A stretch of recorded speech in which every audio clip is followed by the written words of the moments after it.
louco para usar meu pijaminha. Valeu, galerinha!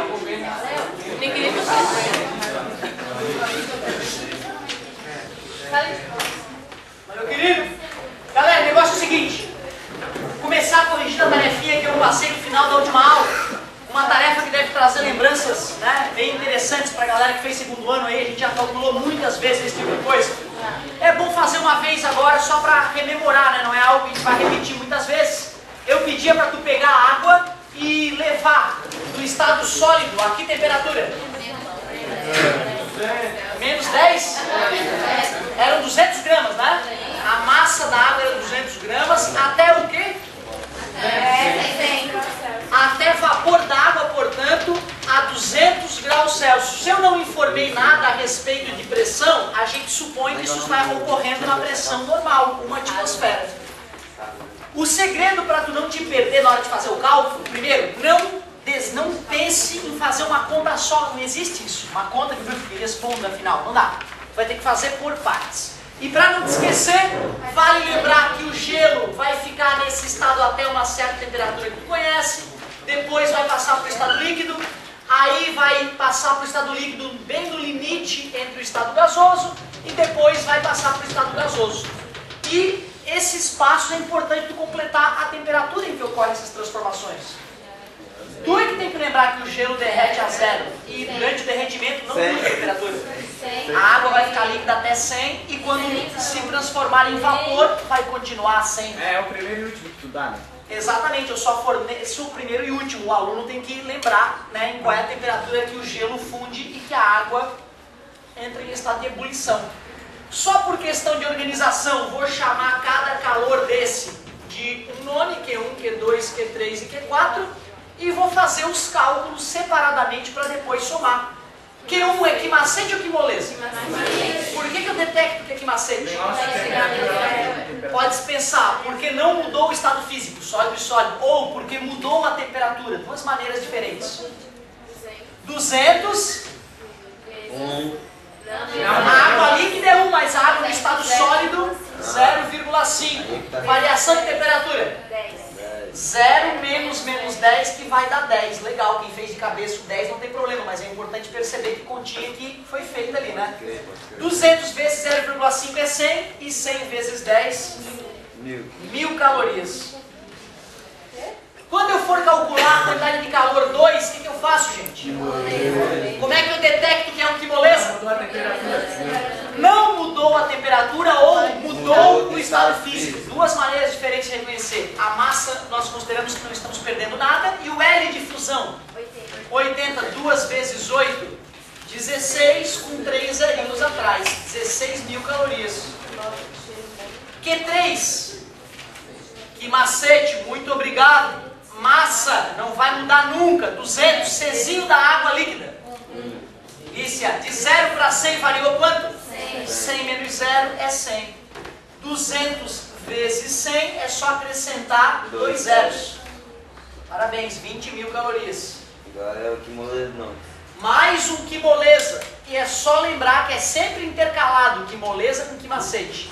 Massa 200, L 540. Multiplica o 54 por 2 primeiro, né? Dá 108. E depois acrescenta os 3 zeros.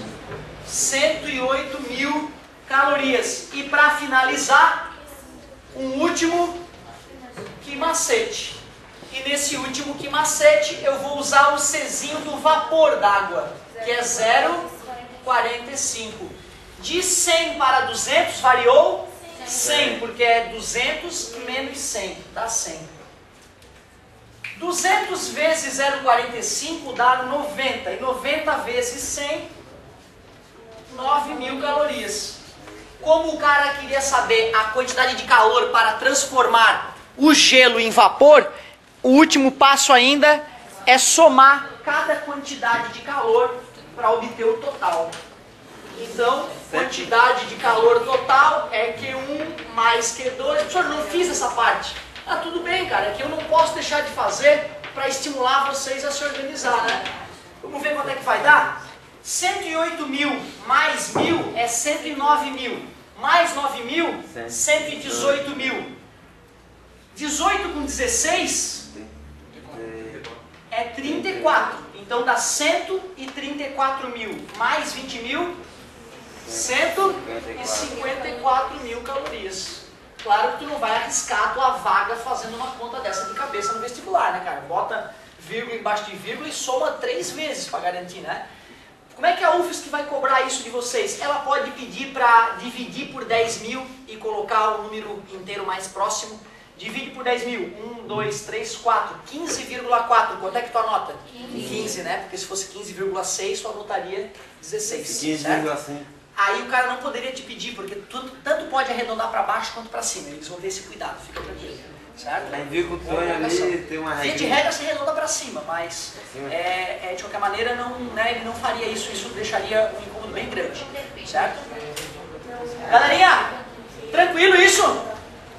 Tranquilinho esse tipo de situação? É trabalhoso, né? É um saco fazer, é arriscado o cara errar uma multiplicaçãozinha e se ferrar, certo? Porque são várias contas, mais difícil não dá pra dizer. Eu acho que mais difícil é quando a gente, por exemplo, mistura uma coisa quente com outra fria e pergunta a temperatura final, né? Principalmente se envolver que moleza junto. Mas que moleza de macete nessa hora é só no volume 3. Mas já está na hora da gente misturar água quente com água fria. Eu faço uma, tu faz 3, pode ser? Muito bom. Vamos lá. Vou fazer mais um exemplo então. Vou fazer mais um exemplo para vocês. Mistura-se 10 gramas de água a 20 graus Celsius com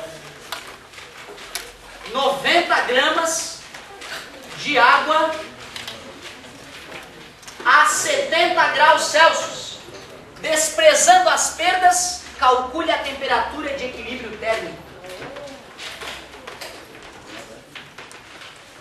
Desprezando as perdas, calcule a temperatura de equilíbrio. Questão clássica essa também, muito comum de aparecer nos vestibulares pelo Brasil afora. Vamos dar uma olhadinha como é que se resolve essa encrenca.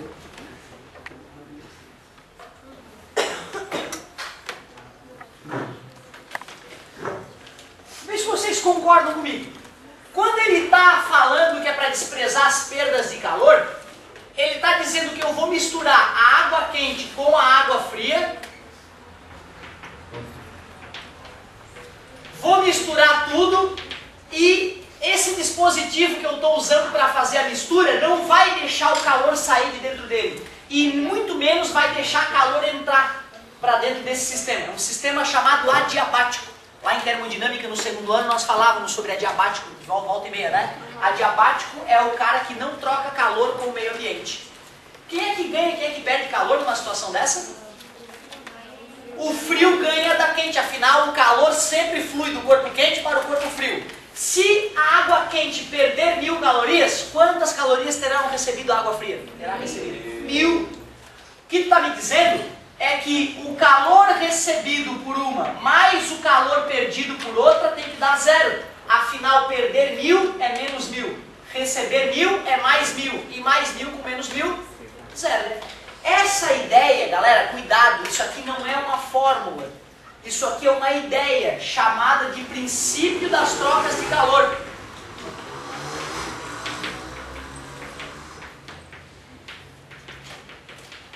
A partir de hoje, quando tu for misturar um corpo quente com um corpo frio, ou 1000 corpos, no final das contas, tu tem que saber que todo o calor recebido, somado com todo o calor perdido, tem que dar sempre, porque eu estou desprezando as perdas, não tem perda.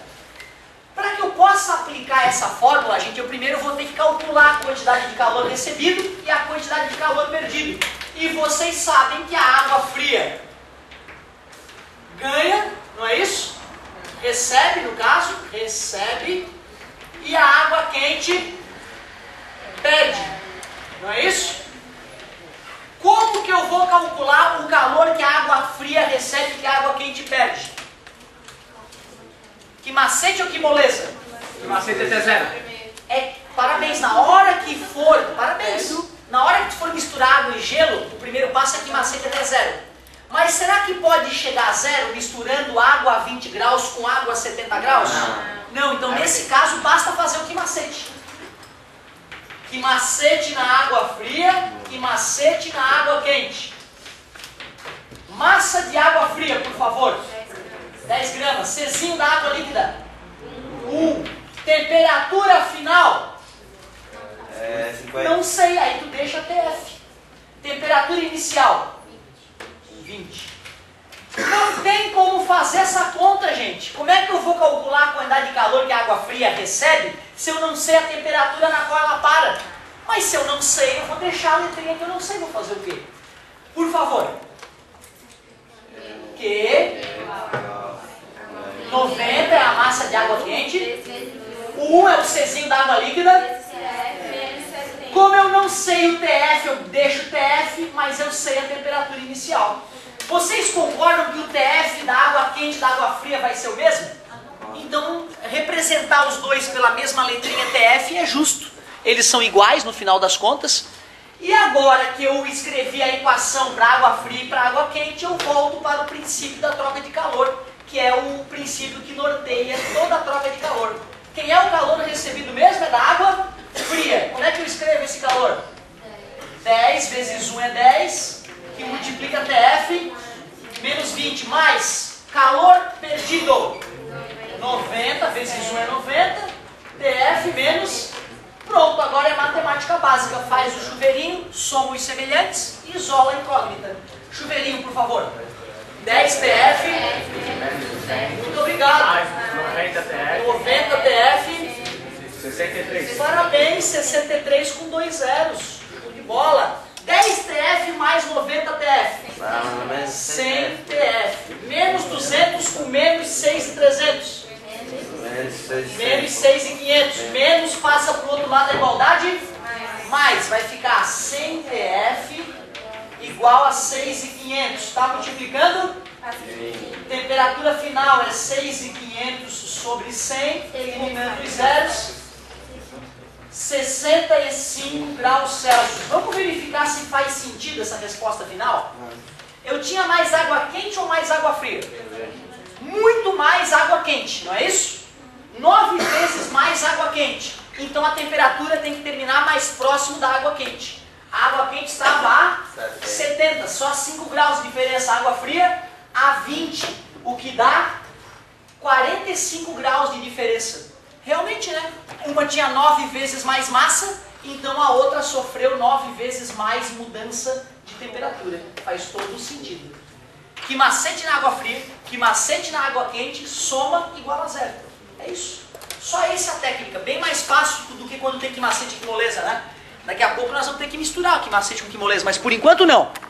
Para a gente não perder tempo, eu vou trocar os dados do meu problema. Vai ficar mais prático do que escrever tudo de novo. Vou fazer em amarelinho. Olha que bonito. Mistura-se 30 gramas de água. 30 gramas de água a 10 graus Celsius com 70 gramas de água a 80 graus Celsius. Vamos ver. Rapidinho, hein, galera? Vamos tentar agilizar para a gente poder aproveitar ainda mais alguma coisinha no final da aula.